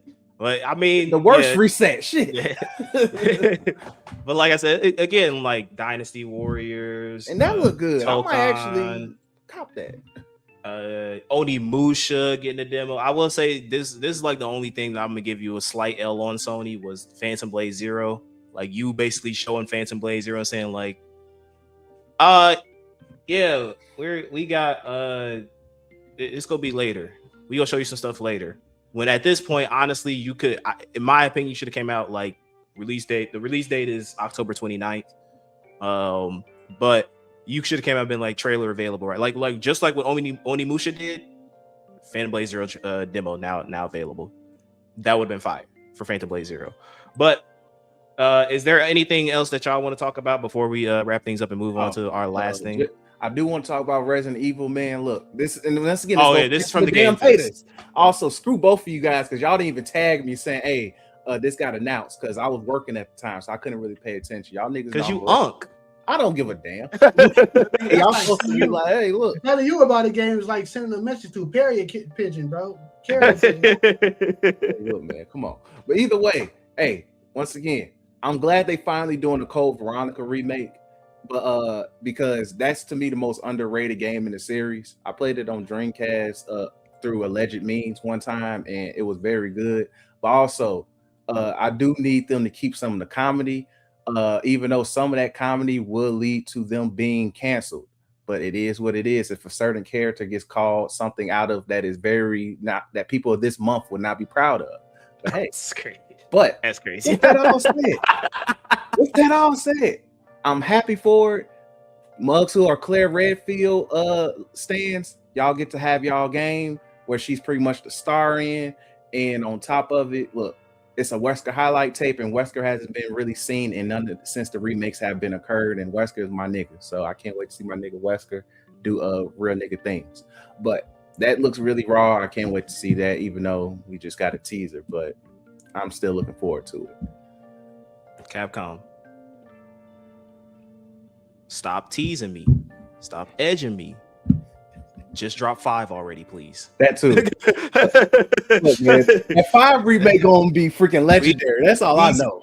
Please just give us 5. I'm excited for Code Veronica 2. Don't get me wrong. I'm not, before anybody says, "Oh, you hating," I'm excited for Code Veronica 2, but I need that 5, man. No, that 5 remake gonna hit like crack. I ain't gonna lie. So I'm looking co-op. Wesker highlight, the name, bro. We need it, man. And then all the red pill, all the super right ring niggas, y'all could be happy because y'all get to shoot African zombies. Yep. So y'all be happy with that, man. Y'all get a game where y'all can just really let y'all racist tendencies fly out. I think they're gonna make the zombies more light skinned on there just to make people feel better. Nah, they're gonna make them black. Moving on. So that was it for State of Play. Again, let us know, just like with Xbox. Go ahead and let us know what your highlights were. What did you think about it overall? What were your highlights? What surprised you? And what was one thing you wish they would have shown that was not shown? Let us know in the comment section down below. And moving on to our last thing. So we're doing this early, but it's for a reason. We want to get some clips out and stuff in regards to this topic, and it's relevant for this month. So on Mother's Day, we did a top 10 best moms in fiction. So obviously with Father's Day coming out, or Father's Day about to be, June 21st, 2 Sundays from now, we want to celebrate that by giving you guys our top 10 best dads fiction. It'll be just like we did with Mother's Day. So each of us will I'll do 3, or we'll give off our 1. Each of us has 3, and then we'll do 1 in total. This is our Attack on Culture best dad, whatever, right? So we'll do that. Next week, tune in. We're going to do one for Juneteenth as well. We want to make sure we kind of just a fun little topic of conversation when it comes to these things as we celebrate them in real life. Have some fictional tie-ins as well. So again, we're going to handle that like we did last time. I'll do 1. Chris, you'll do 1. Daytro, you'll do 1. And then we'll keep doing it until we're done. And then we'll talk about our collective. So for me, a core theme for my list, because I chose the three people that I chose as I go throughout the list, it was a theme that I wanted to choose, and that theme is sacrifice, which is what I believe is a very important quality that fathers have in terms of being a good dad. So these are my people on the list demonstrate that very well when it comes to ensuring the protection of their child or guardianship, because like I said, fatherhood is not bound in blood. It's bound in your relationship with other people. So my number one, also a tie-in because it was not my number one, but just my first one of my list. It's a tie-in also to my Mother's Day list, where I had mentioned Clementine from Walking Dead. It's only right on the father's side that I do Lee Everett from The Walking Dead. Probably my favorite character in the entirety of Walking Dead, period. Absolutely love this character. A character that, like, literally, because Chris Detro, I'm gonna ask you this out the bat. Zombie apocalypse. You in a zombie apocalypse situation. Let's say you don't have any kids or anything like that. You're just on your own. Zombie bites you, you dead. Are you going to take care of a child? You see a random kid in the street. You're by yourself in a zombie apocalypse. You taking that child under your wing and protecting them in the zombie apocalypse? The only thing I'm holding on to in a zombie apocalypse is a Smith and Western. You take care of a random kid that you see in the zombie apocalypse, Chris? The Holy Spirit gonna have to convict me. I'm be real. The Holy Spirit gonna have to convict me, man. Look, I know that sounds crazy to say, but look. But it's very realistic, because in a situation like that, it's kind of like it's me, myself, and I type situation. Me personally, hey, you on your own, kid. But Lee did the ultimate play, man. He took in Clementine. Not only did he take her in, like, taught her how to survive, taught her very important life lessons that she carried on throughout her life, as you see in the rest of the seasons of the Walking Dead Telltale video games. And ultimately, he was just a character that just embodied being that protective father figure in a world where, like, because her parents got smoked. They both died. So in a world where this kid could have been alone, could have went through all that type of situation by herself and most likely end up dead, Lee made the ultimate play and taking her under his wing, and to the point where, like, she still, even in season 4 when she's taking care of AJ, she's referencing him. Her source of comfort when she's dealing with high anxiety and emotional moments is not her parents, it's Lee. She talks to him about the things that she's going through and how he would tell her what to do and how to push forward despite all of the challenges that she's facing, which means that's how much of an impact that he had on her life, which I think is very cool. So my first one goes to the boy Lee. Unfortunately, obviously, if you know, spoilers, he dies at the end of season 1, but his presence throughout the entirety of the game is still felt and noticed in terms of a lot of the cast of characters that we get introduced later on to the game. Shout out to my boy. And it also ties into Juneteenth too, because he black. So hey, 2 birds, 1 stone. Chris, what is one for you? My first, once again, mine is in no particular order. My first is actually going to be Ethan Winters from Resident Evil. Look, Ethan, and he was only a father for one game. So, but still, Ethan, what he had to deal with to get his daughter Rose back. Well, he got her back, but the sacrifice he did is probably one of the very few genuinely tear-jerking moments Capcom ever written in these Resident Evil games, to be real honest. And thing is, Ethan's probably the most human person ever in these games, by the way. But that sacrifice meant a lot. Like, the man literally had to go through hell. He had to go through an Amazon-sized woman and her castle of freaking zombie vampire girls and all of that, led to nothing. Had to go through a freaking dollhouse, one of the scariest moments still in that game. almost got murdered by a deformed baby that he thought was his. Had to deal with freaking zombie freaking tech and all of the machine tech, and through all of that, got to his daughter, and in order to make sure she got out alive, sacrificed his life. Look, man, Ethan a real one, G. That man been through hell for his wife and went through hell for his child. Welcome to the family, son. Went through hell.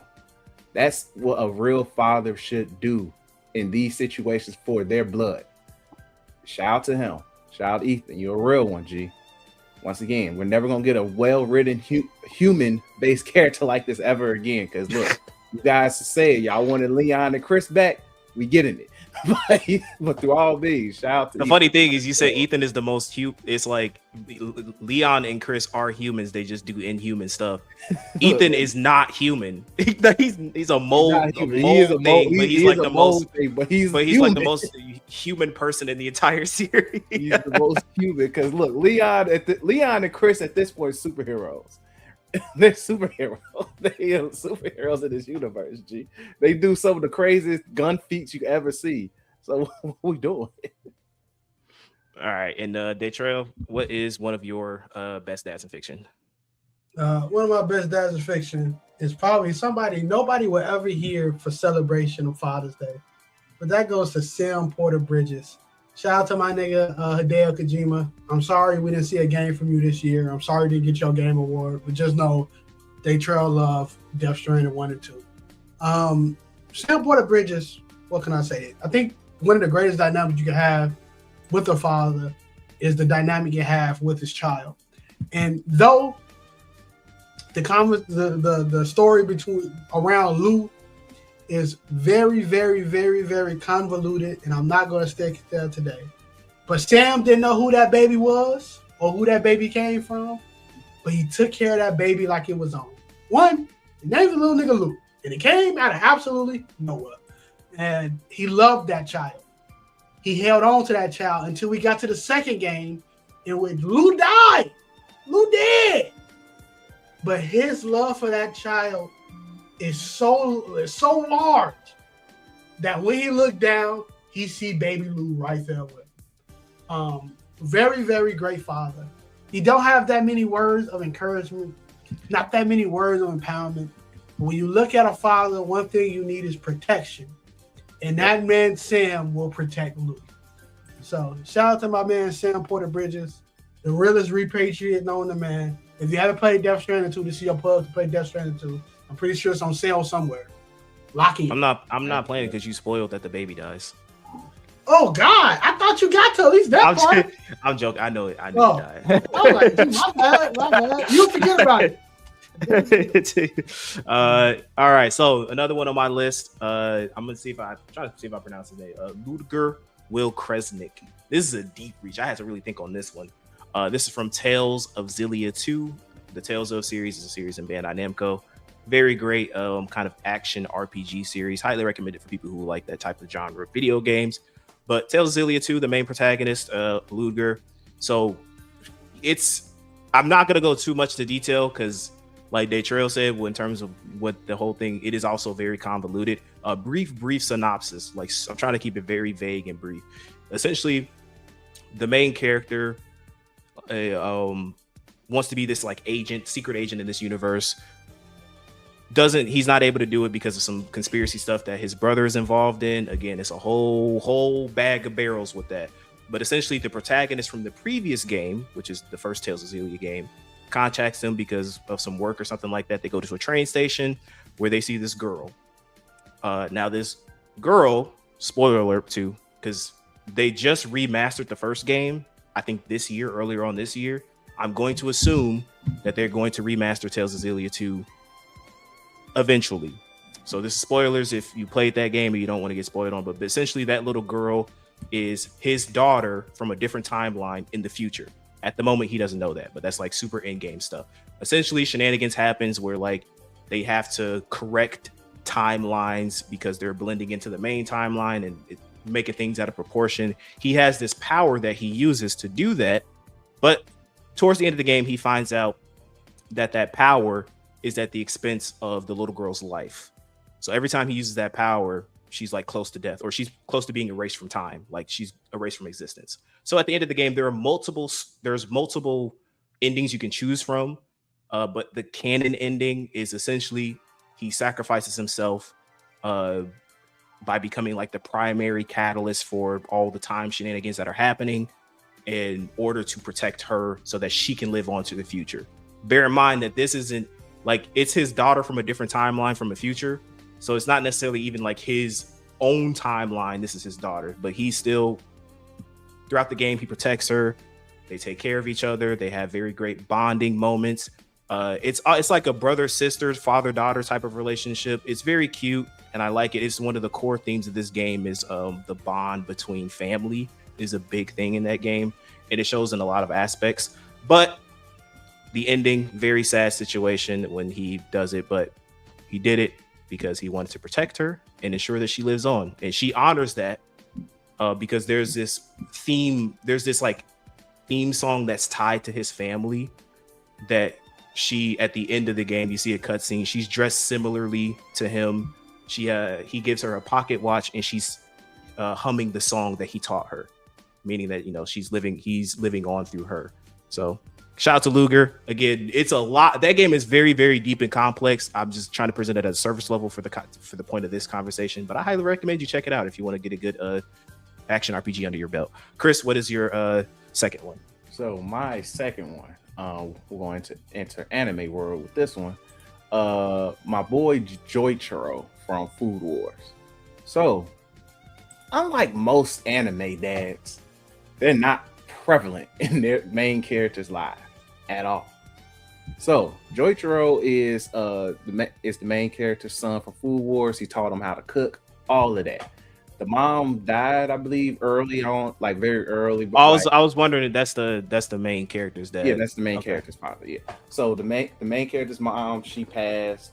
Yeah, she passed. Yeah, I'm trying to remember Food Wars story like that. So pretty much he raised him.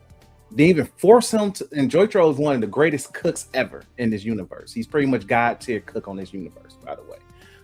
Nobody can touch him when it comes to cooking on this show. So pretty much think of it like this: if you watch Food Wars, if you take Joichiro's food, the moment it touches your lips, your clothes probably explode. But you're having a food orgasm. Your clothes is exploding immediately. But either way, dude is still one of the best fathers in terms of he was present nonstop, to the point where once he realized, you know what? Yeah, I'm about to send my son away to school. I'm gonna shut this restaurant down and travel the world. He's gonna be fine, but he still checks in on his boy. At no point did he just be like, "You don't need me, little nigga." He's there. He's present. And we don't get that a lot from anime fathers in itself. We'll talk about one much later on who is always very prevalent and just gets a bad rap, but he's always there. He's supportive of his son, and we don't get that a lot for anime dads. And shout out to that, especially keyword his son. He's there for his son, and we respect that. That's true. All right, and Detroit, what is your second one? My second one goes to Kratos, the God of War. People think Kratos is just a angry, God-hating man. But you have to remember, his quest of vengeance comes from being a father. It's true. His whole quest of vengeance is from being his father. That's the OG trilogy. In the new series, his overall theme is the protection of his son. Care about anything else. God of War, the first one, 2018, that whole journey was him going to spread his ashes with his son. And the things that you went through was for his protection. His son and wife. Oh yeah, spread the ashes of his mother with his son. And the things that he went through was for the protection of his son. You get to Ragnarok, they weren't spreading ashes, but throughout Thor and Odin, everything Kratos did was through the protection of Atreus. Even to the point with the fake out of the whole death thing. He knew that journey would probably kill him. But he loved his son so much that he defied God darn fate to protect his son. Fate. The Norn sister said, nigga, you are dying after this quest. And they ain't never get a prediction wrong. And he was like, nah, I'm going to protect my son. Death can have me when it earns me. Ain't earned them yet. Nigga said that game mid. I don't even want to talk about it, man.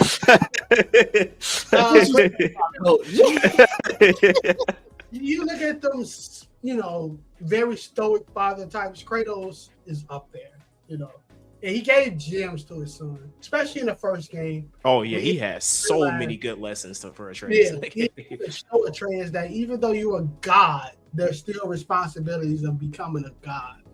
And he dealt with so much with grief. Not his past children and wife, but his wife in Norse mythology and his son and things of that nature. He dealt with so much, but he was still an available father.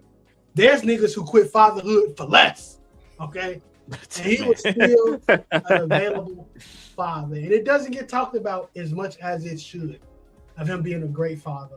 And now, throughout the history and generations, a lot of fathers are going to become their son's boy for the duration of time because of Kratos. I know when I first take my pictures with my son, I'm going to hold him like this by his neck, by his collar. And this is going to be boy. I'm telling you, this is how I'm holding a picture of my first son. Literally just going to be like this. This is boy. This is boy. Either this, or I'm going to hold him like Thrag did Mark when he was showing him like he has me. That's how I'm hold him. Oh, yeah. Just make sure that little salt head ain't going to get crushed. But, don't steal my ideas. I had kids before me. Don't steal my ideas, man. I'm patenting these things. I'll sue. You got it, man. I think you got that. Good. All right, and to round up my list, my final one is going to be a very recent one from Capcom as well. Hey, but I have to give this man his flowers. Hugh Williams from Pragmata. Absolute GOAT character. This is another found family situation. Just in a crazy situation, space station, AI taking over, and this little girl that he names Diana basically just adopts her and takes care of her and is like, I'm gonna make it my mission for you to get back on Earth, right? They both want to get back to Earth, but he's like, you know what? I want you to experience it, because throughout the journey, he talks a lot about Earth. He talks a lot about his family situation. He was an orphan. He kind of gives her a lot of things. They go to like this. There's this like simulation of a beach. He's like, yeah, I'm gonna take you. I live by the water place. Like, take you to the beach. Like, she's very fascinated with Earth, and he's like, I'm gonna make it my mission for you to get there. We go survive this. We go there together. Great dynamic too. Diana is a fantastic. Like, the relationship between these two characters, I cannot understate it. And this is why it's still currently my game of the year, is just because just the dynamic between those two characters is just so precious. I love it. Unfortunately, there's two endings, but like the ending that everybody has probably seen is where he gets infected by this thing where, like, if it affects humans, they're pretty much marked for dead. He gets affected by this, and towards the end of the game, where they're about to leave, he puts Diana in this like mail carrier like shuttle thing that's going back to Earth. He can't fit himself in there, so like he knows he's gonna die. He's pushing her out there while she's like, oh, I can't wait to go to Earth, blah blah blah blah blah. And he's like, he ejects his power source because the main shuttle's power source isn't working, puts it in there, looks at her and goes like, hey, look, I won't be able to go with you, kiddo. And she's AI, but she has emotions. She has human emotions. She's crying, she's tearing up, and they don't show this, but a lot of people pointed this out in the cutscene, and she actually says "Dad" as the shuttle is like flying away towards Earth. He takes one last look at Earth as he's dying, and he says, good luck out there, good luck out there, kiddo. It is like if you go through the game again, like this is one of those things you have to play the game to understand how. Like I almost shed tears, bro, because I was choking up. I saw Maximilian Dude's playthrough of that. Shout out to him. I think this game does hit a lot harder if you are a father, because what Hugh does is what any dad in that situation would do. Like any dad who's like, I don't care what happens to me. I'm making sure that you make it out there alive. And that's exactly what Hugh does. Found family situation. Didn't have to do what he did. It's AI. But because of their connection, they were able to like really sell home that family, that dad space, bro. That's what we call it. It's dad space. So shout out to Hugh Williams. Very recent example. I know all of my stuff came from video games just because it's what's near and dear to my heart. But yeah, that's my stuff. Chris, you ready or you need some time? No, I'm ready. Okay. So my last one, once again, Spy Family, my nigga Lloyd, G. One, of course, the man is a spy. And of course, Anya is a child he is using for the mission. But at the end of the day, he still treats her like his own. We have seen plenty of examples. Still, one of my favorites is when Anya was trying to get into the school, and pretty much they were pretty much talking. The top guys at school was just talking crazy. She's undisciplined, and that man wanted to really throw blows with one of them, but he ended up punching the table down. So he said, like, I was just getting this mosquito. It was a mosquito right there. You know, walked out. He didn't, and that was still early in the story. Like he doesn't have like at least like now, based on where the anime is, he has all of the feelings, the attachments, and all of that. But just that early on moment said a lot, you know. So shout out to my man's best one in regards to that. Cool. All right, and Day Trail. Last but not least, what you got? Look, man. Though I'm not the anime watcher I used to be. Back in my day, I used to put niggas on. Niggas don't know. I used to put niggas on. And one show I put niggas onto, I'm talking about my friend group, was Villain Saga. And the reason I did that, the reason I put niggas onto Villain Saga, because of one man and one man only. And that's Thor's. Thor's was by far one of the greatest father depictions of all time. Not knowing who Thor's is, right? You just think he's a very stoic, swole dude. But back in his heyday, he was him. That nigga. He was the only person From boat to that boat. can defeat Thorkel the Tall in single combat. He does that by himself. Right, and He had to get snaked to die, bro. He had to get snaked to die. There's a certain level of greatness in anime, right? There's this thing of when you are the greatest, you don't fall, right? In One Piece, who am I talking about? Whitebeard. Honorable mention, by the way. Very honorable mention. But we're talking about Whitebeard didn't fall, he stood tall, right? Not everybody can do that. Thor stood tall. And you want to know why he stood tall? Not because he was this great, well, he is this great, strong warrior that nobody can defeat, but he wanted to show his son what a real man is. They don't fall, they don't stumble in adversity. They stand tall.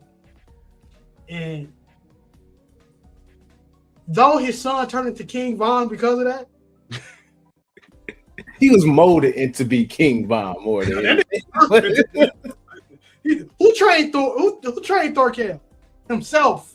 That nigga Askeladd wanted nothing to do with him. Yeah, Thorfinn definitely got it out the mud for a lot. He did. Got out the mud. It was in his blood, and we gotta say it was in his blood. It was in his blood too. That was his daddy's blood and him getting it out the mud.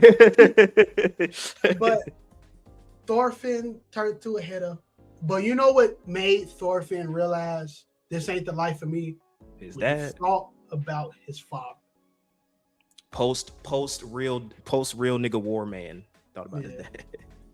And I just can't stand it enough. Like when you look at anime characters standing tall, there's two people you think of: Whitebeard and Thor's. There's great father figures all the time. Jiraiya is in the bottom of a sewer right now, unfortunately. Piccolo got bodied by Nappa, unfortunately. They still ain't fish his body out. They did not fish my man's body out. Well, I don't know if the village did, you know. I don't watch Boruto like that. You gotta tell me how folks exist.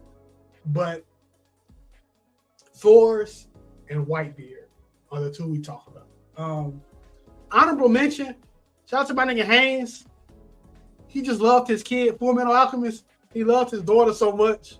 Oh, Every time he talked to a new person, he's talking about his daughter and his wife, bro. W mans. We still never forgive Chris. Chris did. OG Chris fans. That is a top one moment ever. I think that was like our second or third. It was like episode. a third or fourth episode. I still have it in the database. I'm gonna repost the clip as a throwback Thursday one day. This man Chris, this was back when we were only recording through like SoundCloud. This is like a deep reach. But Chris spoiled because he was watching, like he was currently watching Fullmetal Alchemist Brotherhood, and Chris just casually spoiled that he died. Actually, that was like 2 episodes later too. That nigga spoiled me right now. Yeah, that man could not wait. But that's our own individual best dads. We then gathered together to talk about our collective. So each one of us, we all think that this dad not necessarily stands above, but as a collective, we want to give him his flowers in recognition that we do think that he is one of the best dads in fiction. So, as our resident stan of this character, I'm gonna let you lead this conversation on Trail Sav. Who is the Attack on Culture collective for the best dad in fiction for 2026? Now, I know that we talked about characters standing tall, right? But there's only one character that stands above them all, and that's Kakarot, or AKA Goku. Son Goku. Right? Yeah, young son. When you talk about greatness, when you talk about being a great father, he risked the whole entire planet to show my son got them joints. And I'm going to sacrifice this planet to show you he got them. Right? If you want to think about the reason Dragon Ball Z existed, it existed because Goku wanted to make sure his son was safe. Now, I ain't talking about Dragon Ball. I'm talking about Z. If Raditz never touched that kid, Goku would have left that nigga alone. But because he touched that nigga's son, Goku said, I gotta get it. No training. Usually Goku trains before he lock in. No training. That nigga took off his shoes and undershorts and said, I'm gonna get it out the mud. And when time came to say, we can't take this dude down, he realized the only way to save my son is to give up my life. Myself. Sacrifice. I talked about it. That's a good thing of being a good father, is sacrifice. And then, around 10 years later, it happened again. In which he realized his son was in the midst of dying. And he was like, in order to save my son in this world, I'm sacrifice myself. And he took that big ball of sail to King Yama's planet. Hold King Kai, though. King Kai, he blew up for the sake of his son. King Kai is in the top 10 best friends list. But Goku, people call him a bad father because all he do is train. And all he do is everything in Z happened, he did for his family. It's crazy. Everything. He came back because his family needed him. He said, I don't even want to live on this earth no more because I want to protect you niggas. But his family asked for him to come back, and he came back. So I love Goku. I can create a thesis. If I ever become a doctor, my doctorate thesis is going to be on Goku. So just be prepared, future Professor of Dragon Ball. Like, shoot, I might get my doctorate in theology. Best believe Goku's going to be in that joint. But yeah, y'all can go ahead and take it. But yeah, and like I said, I think the whole thing, like I said, I think it's just people LARPing. There's people that just don't know about Dragon Ball Z, especially when it comes to Goku's character. Because like Saiyan Saga, like off bat, there was no Raditz kidnapped Gohan. Goku wasn't like, he's way too strong. I'm not gonna do anything about that. He was willing to team, because you have to understand. I always like to play like in the moment. Like if you were a Dragon Ball fan watching Dragon Ball Z, in order to save his son, he was willing to team up with the big bad of Dragon Ball, the same guy that was responsible for getting his best friend killed. He was willing to team up with him to save his son. And then he trusted that man to help him kill Raditz. And not only that, but he was like, hey man, just make sure you take care of my son when I'm gone, bro. He trusted the big bad of Dragon Ball with that stuff. And he did all of that stuff to ensure that Gohan would be in a better position to fight against all of these people. Cell Saga. What did he do before the fight? He was like, hey man, Gohan, bump all that training, bro. Let's just spend some time as a family. Let's go on a picnic. Let's hang out. Let's just chill out with your mom, all this other stuff. Like Goku was never, I think Super kind of rewrote a lot of y'all brains.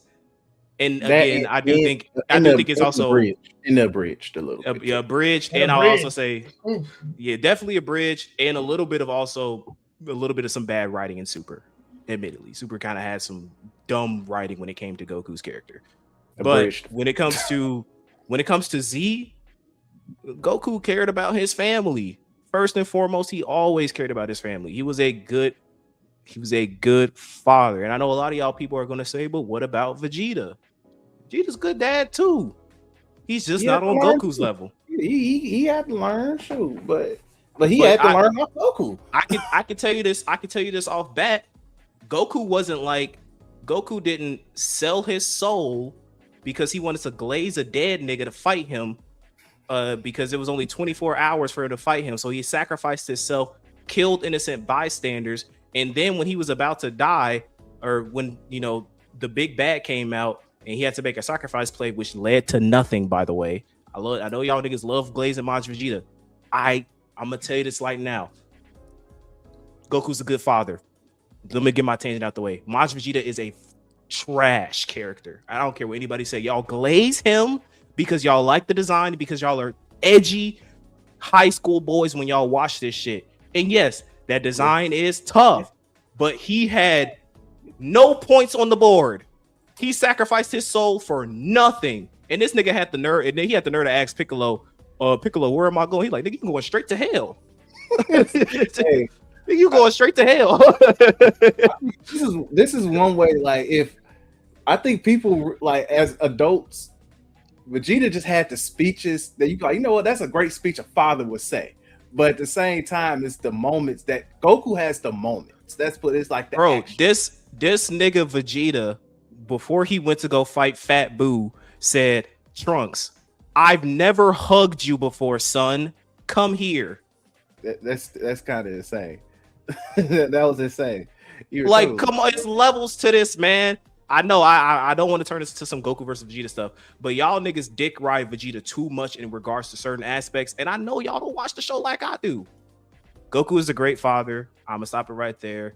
And I think y'all need to let's stop this whole narrative. Go back and rewatch Z. Like, rewatch Z. Don't rewatch Abridged. You should watch Abridged because Abridged is funny. But rewatch Z, original Z, and really go through the series and look at the things that motivate Goku to do what he does throughout that series.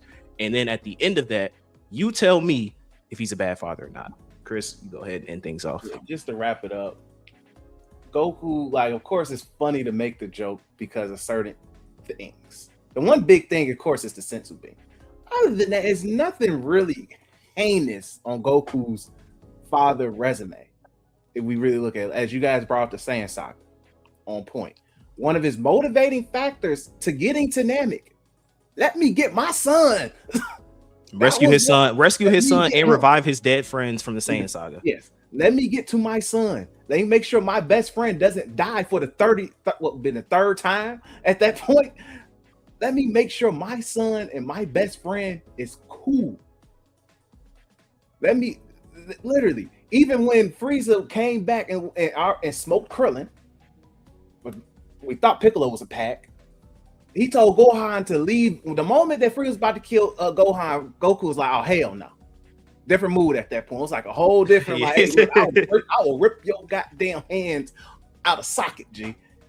And told Gohan to freaking leave. That was the most stern we ever did see Goku ever. By the way, he's like, I can't control myself. Leave, Gohan. Leave. Get Bulma, get Piccolo's corpse, and leave. But even when Goku, even during that whole situation, he's like, "Nigga, you still ain't gone? Leave."